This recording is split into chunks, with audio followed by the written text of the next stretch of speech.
as effectually as the water will in that jar which is not upside down. And just as I can pour water from one vessel into another in the right position to receive it, so can I pour this gas from one jar into another when they are upside down. See what I am about to do.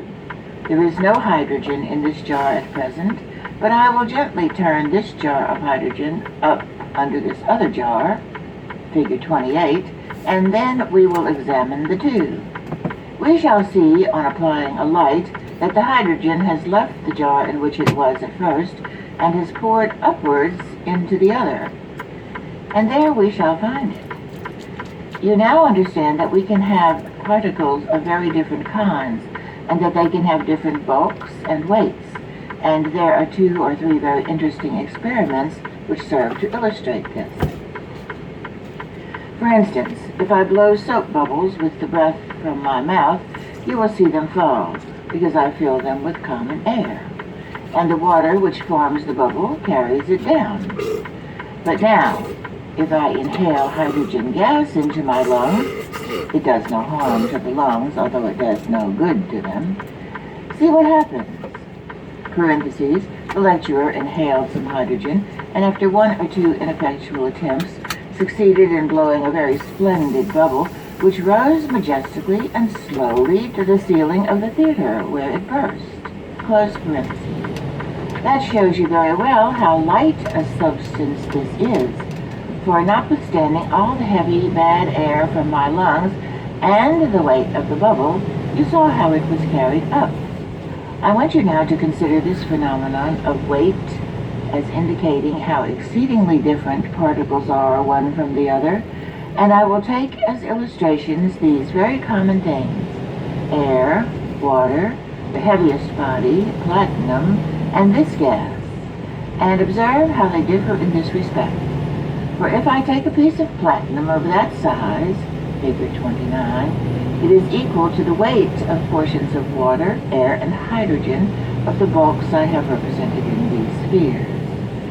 And this illustration gives you a very good idea of the extraordinary difference with regard to the gravity of the articles having this enormous difference in bulk. Parentheses. The following tabular statement having reference to this illustration appeared on the diagram board. Hydrogen, 1. Air, 14.4 to 1. Water, 11,943 to 829 to 1. Platinum, 256,774 to 17,831 to 21.5.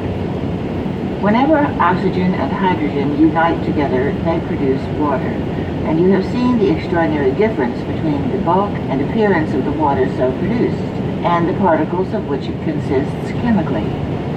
Now, we have never yet been able to reduce either oxygen or hydrogen to the liquid state, and yet their first impulse when chemically combined is to take up first this liquid condition and then the solid condition.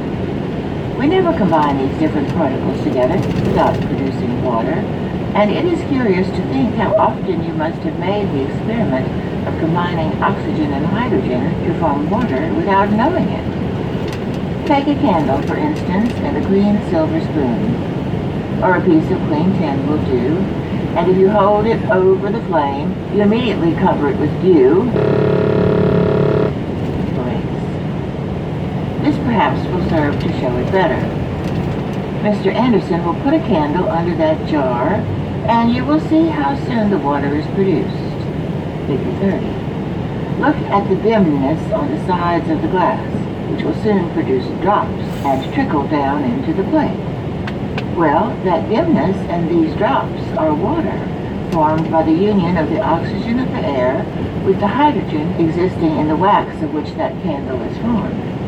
And now, having brought you in the first place to the consideration of chemical attraction, I must enlarge your ideas so as to include all substances which have this attraction for each other. For it changes the character of bodies and alters them in this way and that way in the most extraordinary manner, and produces other phenomena wonderful to think about.